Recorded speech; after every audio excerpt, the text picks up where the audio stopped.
una, resucitado. Monos, sí, hermosa y muy amada una, resucitado. Esta era la palabra sobre cuyo místico sentido medité tanto tiempo, rechazando la explicación sacerdotal, hasta que la muerte misma me develó el secreto. Una, la muerte. Monos, ¿de qué extraña manera, dulce una, repites mis palabras? Observo que tu paso vacila y que hay una jubilosa inquietud en tus ojos. Te sientes confundida, oprimida por la majestuosa novedad de la vida eterna. Sí, nombré a la muerte. Y aquí, cuán singularmente suena esa palabra que antes llevaba el terror a todos los corazones, que manchaba todos los placeres. Una, muerte, espectro presente en todas las fiestas. ¿Cuántas veces, monos, nos perdimos en especulaciones sobre su naturaleza? Cuán misteriosa se erguía como un límite a la beatitud humana, diciéndole, hasta aquí, y no más. Aquel profundo amor recíproco, monos, que ardía en nuestro pecho. Cuán vanamente nos jactamos, en la felicidad de sus primeras palpitaciones, de que nuestra felicidad se fortalecería en la suya.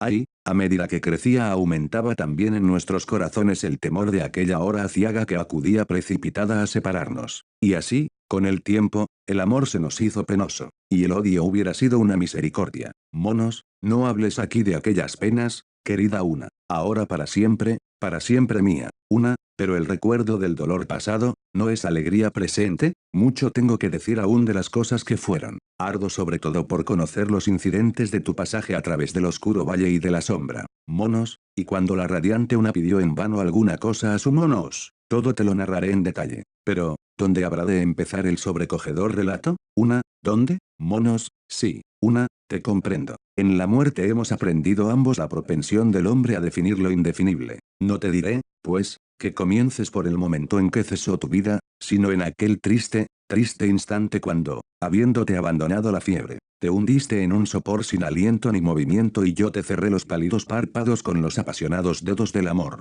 Monos, permíteme decir algo, una, acerca de la condición general de los hombres en aquella época. Recordarás que uno o dos sabios entre nuestros antecesores sabios de verdad, aunque no gozaran de la estimación del mundo, se habían atrevido a poner en duda la propiedad de la palabra progreso aplicada al avance de nuestra civilización. En cada uno de los 5 o 6 siglos que precedieron nuestra disolución, hubo momentos en los cuales surgió algún intelecto vigoroso que contendía audazmente por aquellos principios cuya verdad parece ahora tan evidente a nuestra razón despojada de sus franquicias. Principios que deberían haber enseñado a nuestra raza a someterse a la guía de las leyes naturales, en vez de pretender dirigirlas. Muy de tiempo en tiempo aparecían mentes geniales que consideraban cada avance de la ciencia práctica como un retroceso con respecto a la verdadera utilidad. En ocasiones, la inteligencia poética, esa inteligencia que, ahora lo sabemos, era la más excelsa de todas, pues aquellas verdades de imperecedera importancia para nosotros solo podían ser alcanzadas por la analogía,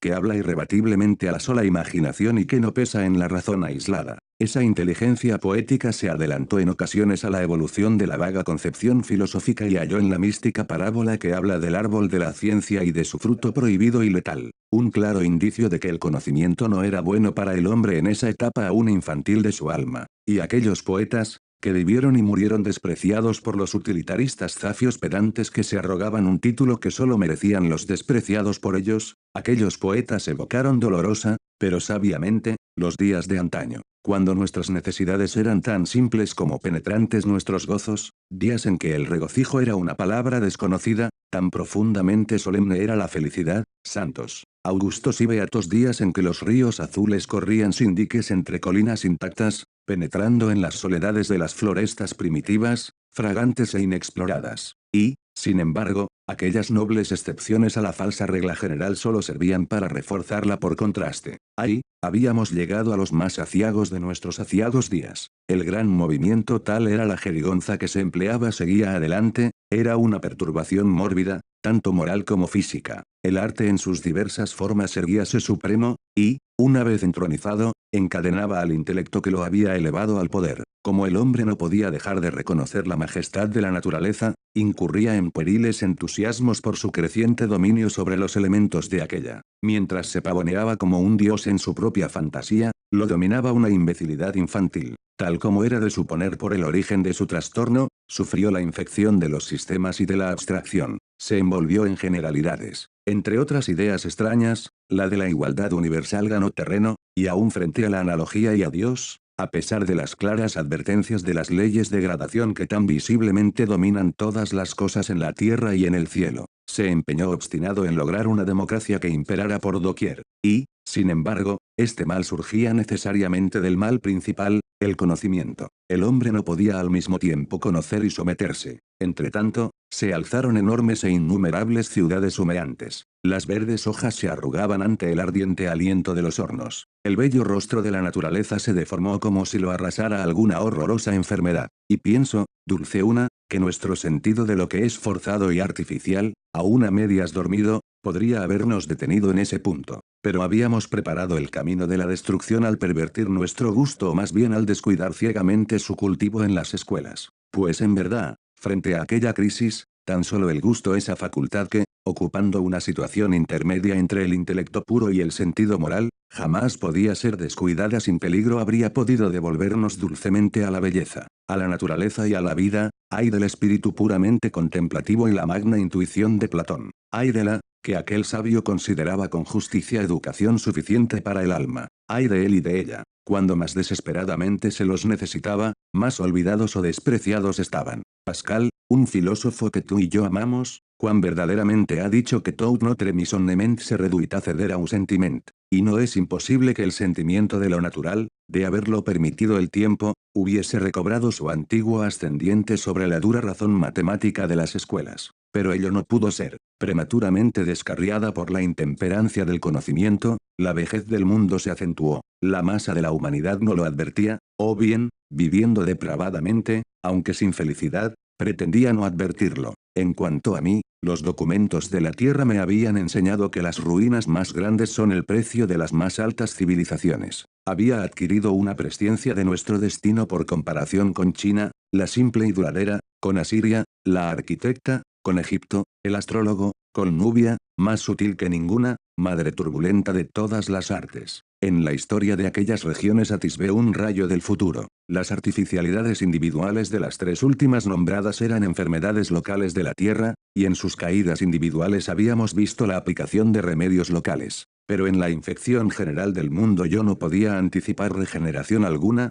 salvo en la muerte. Para que el hombre no se extinguiera como raza, comprendí que era necesario que resucitara. Y entonces, muy hermosa y muy amada, diariamente envolvimos en sueños nuestros espíritus. Y entonces, al atardecer, discurrimos sobre los días que vendrían, cuando la superficie de la tierra, llena de cicatrices del arte, después de sufrir la única purificación que borraría sus obscenidades rectangulares, volviera a vestirse con el verdor, las colinas y las sonrientes aguas del paraíso, y se convirtiera, por fin, en la morada conveniente para el hombre purgado por la muerte, para el hombre en cuyo sublimado intelecto el conocimiento dejaría de ser un veneno, para el hombre redimido, regenerado, venturoso y ahora inmortal, aunque material siempre. Bien recuerdo aquellas conversaciones, querido Monos, pero la época de la ígnea destrucción no estaba tan cercana como creíamos, como la corrupción de que has hablado nos permitía con tanta seguridad creer. Los hombres vivían y luego morían individualmente. También tú enfermaste y descendiste a la tumba, y allí te siguió pronto tu fiel Una. Y aunque el siglo transcurrido desde entonces, y cuya conclusión nos ha reunido nuevamente, no torturó nuestros adormilados sentidos con la impaciencia del tiempo, de todas maneras, Monos mío, fue un siglo. Monos, di más bien que fue un punto en el vago infinito. Mi muerte se produjo, es verdad, durante la decrepitud de la tierra. Cansado mi corazón por las angustias que nacían de aquel tumulto y corrupción generales, sucumbí víctima de una terrible fiebre. Tras algunos días de dolor y muchos de un delirio soñoliento colmado de éxtasis, cuyas manifestaciones tomaste por sufrimientos sin que yo pudiera comunicarte la verdad, después de unos días, como has dicho, me invadió un sopor que me privó del aliento y del movimiento, y aquellos que me rodeaban lo llamaron muerte.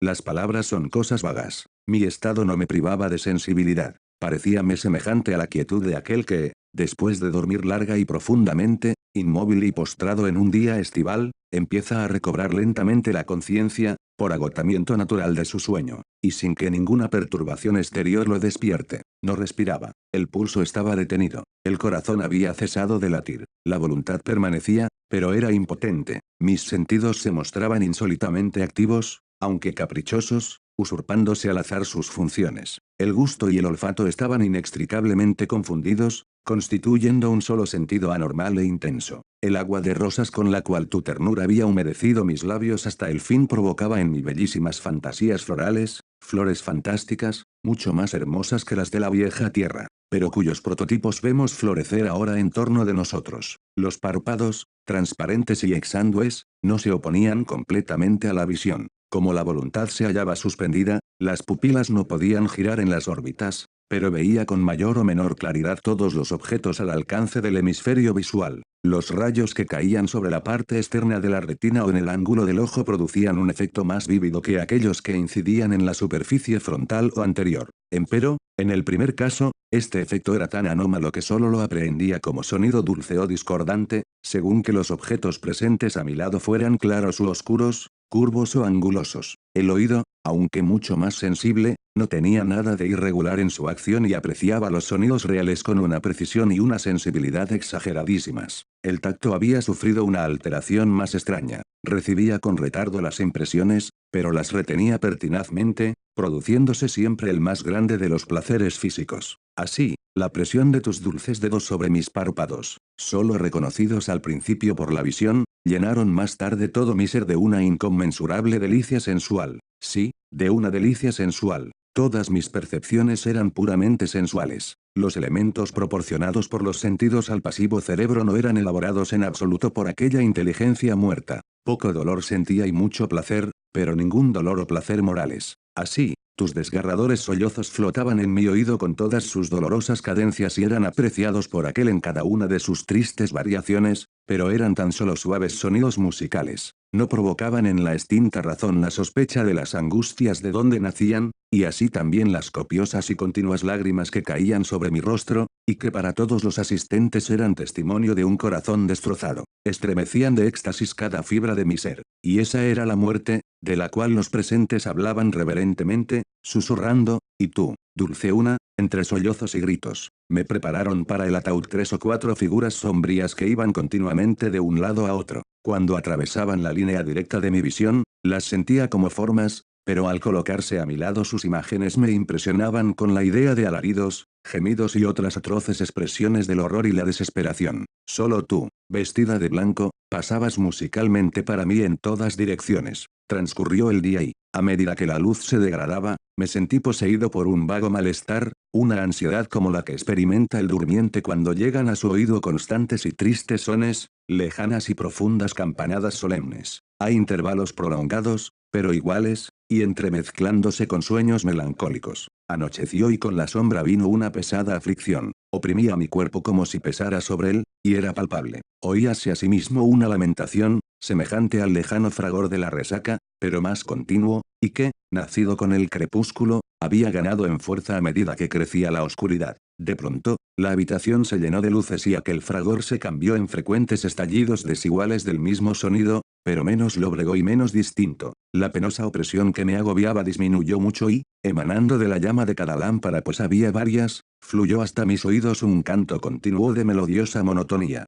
Y cuando tú, querida una, acercándote al lecho donde yacía yo tendido, te sentaste gentilmente a mi lado, perfumándome con tus dulces labios, y los posaste en mi frente, surgió entonces en mi pecho, trémulo, mezclándose con las sensaciones meramente físicas que las circunstancias engendraban, algo que se parecía al sentimiento, un sentir que en parte aprehendí, y en parte respondía a tu profundo amor y a tu tristeza. Pero aquel sentir no tenía sus raíces en el inmóvil corazón, y más parecía una sombra que una realidad, pronto se desvaneció, primero en un profundo reposo, y luego en un placer puramente sensual como antes. Y entonces, del naufragio y el caos de los sentidos usuales pareció nacer en mí un sexto sentido, absolutamente perfecto. Hallé en su ejercicio una extraña delicia, que seguía siendo una delicia física en cuanto el entendimiento no participaba de ella. En el ser animal todo movimiento había cesado. No se estremecía ningún músculo, no vibraba ningún nervio, no latía ninguna arteria.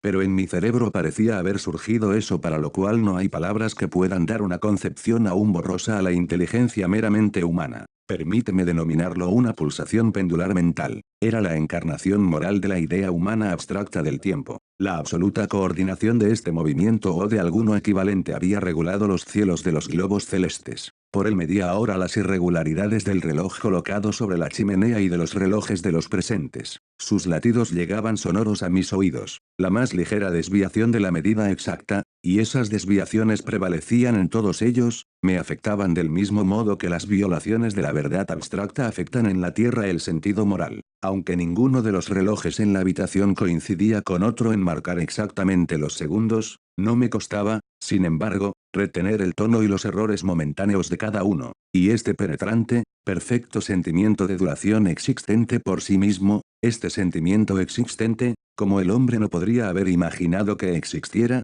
con independencia de toda sucesión de eventos, esta idea, este sexto sentido, brotando de las cenizas de todo el resto, fue el primer evidente y seguro paso del alma intemporal en los umbrales de la eternidad temporal. Era ya medianoche y tú seguías a mi lado. Los demás habíanse marchado de la cámara mortuoria. Descansaba yo en el ataúd. Las lámparas ardían intermitentemente, pues así me lo indicaba lo trémulo de las monótonas melodías. Súbitamente aquellos cantos perdieron claridad y volumen, hasta cesar del todo. El perfume dejó de impresionar mi olfato. Las formas no afectaban ya mi visión. El peso de la tiniebla se alzó por sí mismo de mi pecho. Un choque apagado, como una descarga eléctrica, recorrió mi cuerpo y fue seguido por una pérdida total de la idea de contacto. Todo aquello que el hombre llama sentidos se sumió en la sola conciencia de entidad y en el sentimiento de duración único que perduraba. El cuerpo mortal había sido al fin golpeado por la mano de la letal corrupción, y, sin embargo, no toda sensibilidad se había apagado, pues la conciencia y el sentimiento remanentes cumplían algunas de sus funciones a través de una letárgica intuición. Apreciaba el espantoso cambio que se estaba operando en mi carne, y tal como el soñador advierte a voces la presencia corporal de aquel que se inclina sobre su lecho, así, dulce una, sentía yo que aún seguías a mi lado, y cuando llegó el segundo mediodía, tampoco dejé de tener conciencia de los movimientos que te alejaron de mi lado, me encerraron en el ataúd, llevándome a la carroza fúnebre, me transportaron hasta la tumba, bajándome a ella, amontonando pesadamente la tierra sobre mí, dejándome en la tiniebla y en la corrupción, entregado a mi triste y solemne sueño en compañía de los gusanos. Y aquí, en la prisión que pocos secretos tiene para revelar, pasaron los días, y las semanas, y los meses, y el alma observaba atentamente el vuelo de cada segundo, registrándolo sin esfuerzo y sin objeto. Pasó un año. La conciencia de ser se había vuelto de hora en hora más indistinta, y la de mera situación había usurpado en gran medida su puesto. La idea de entidad estaba confundiéndose con la de lugar. El angosto espacio que rodeaba lo que había sido el cuerpo iba a ser ahora el cuerpo mismo. Por fin, como ocurre con frecuencia al durmiente, solo el sueño y su mundo permiten figurar la muerte, tal como a veces ocurría en la tierra al que estaba sumido en profundo sueño, cuando algún resplandor lo despertaba a medias, dejándolo empero envuelto en ensoñaciones, así, a mí, ceñido en el abrazo de la sombra, me llegó aquella única luz capaz de sobresaltarme, la luz del amor duradero. Los hombres acudieron a cavar en la tumba donde yacía oscuramente, levantaron la húmeda tierra. Sobre el polvo de mis huesos bajó el ataúd de una, y otra vez todo fue vacío, la nebulosa se había extinguido, el débil estremecimiento habíase apagado en reposo, muchos lustros transcurrieron, el polvo tornó al polvo, no había ya alimento para el gusano, el sentimiento de ser había desaparecido por completo y en lugar de todas las cosas, dominantes y perpetuos, reinaban autocráticamente el lugar y el tiempo, para eso que no era, para eso que no tenía forma, para eso que no tenía pensamiento, para eso que no tenía sensibilidad, para eso que no tenía alma, para eso que no tenía materia, para toda esa nada y, sin embargo, para toda esa inmortalidad. La tumba era todavía una morada, y las corrosivas horas, compañeras,